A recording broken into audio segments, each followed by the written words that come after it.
The marine ecosystem I picked for this project is the Hudson River. The Hudson River is located in New York, and as shown in this photo, it cuts through most of the east of the state. The climate in the Hudson River varies per season. There are warm summers and cold winters. The maximum temperature occurs during the month of August, where the water reaches 25.5 degrees Celsius. The minimum temperature happens during March, where the water gets to 2.5 degrees Celsius. The temperature definitely depends on the location. For example, the north of New York experiences much colder winters than the south. The area of water I tested was at 17 degrees Celsius. I ventured down to the Hudson River to find an access point where I could test the waters. This was proven to be actually very difficult because it was all gated off. So I walked up the Hudson River to about 96th Street where I saw some rocks where I could reach it, but it was all under construction, so I had to hop a fence, and I tested the pH, nitrate carbonate, and general hardness of the water. To do this, I dipped the strip directly into the water, swirled 2 times, removed the pad facing up, and compared the colors to the chart. I immediately read the GH and KH, and then waited 30 seconds, and then read the pH, NO2, and NO3. The results I got was for the pH, for the salt water, I got it was 6.5. For the freshwater pH, I got it was 7. For the GH, I got 180. For the KH, I got 80. And for the NO2 and NO3, I got both 0. I repeated this 3 times just so I was sure that my results were accurate.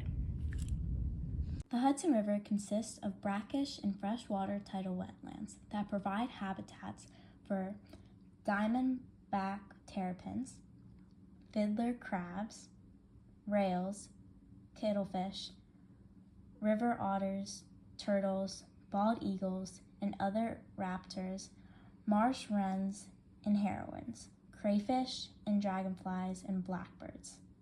There are shallows and submerged aquatic plant beds that support blue crabs, baitfish, ducks, osprey, striped bass, and American shad.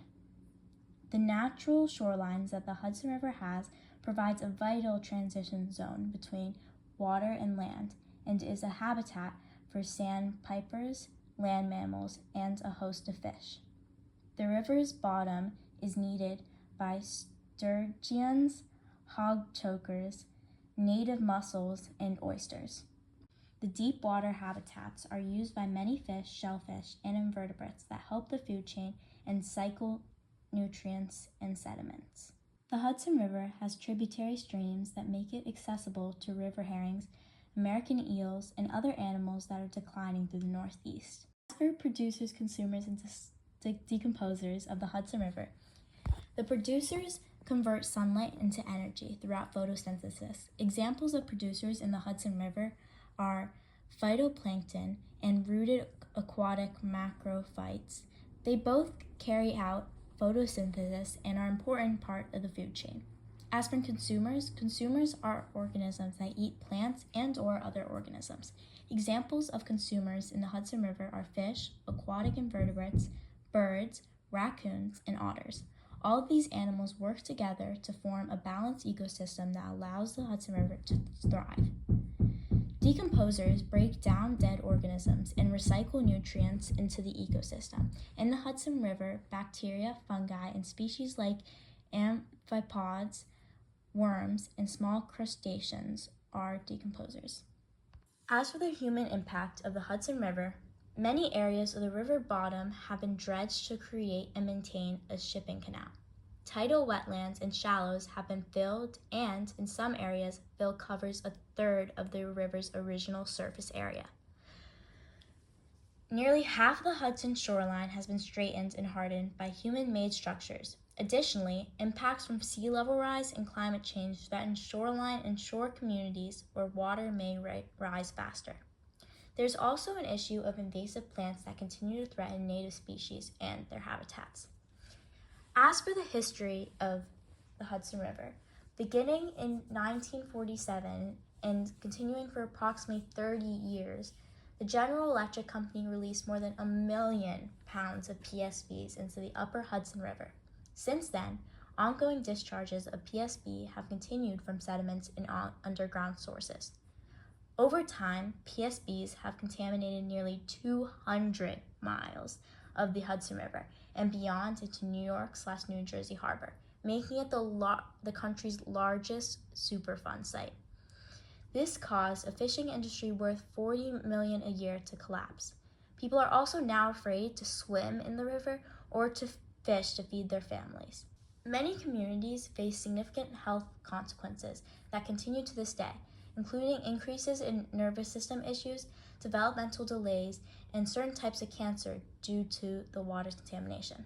As I researched a campaign to raise awareness about this marine ecosystem, I found the organization Heal the Hudson. So their purpose is to spread awareness and advocate for the cleaning of the Hudson River.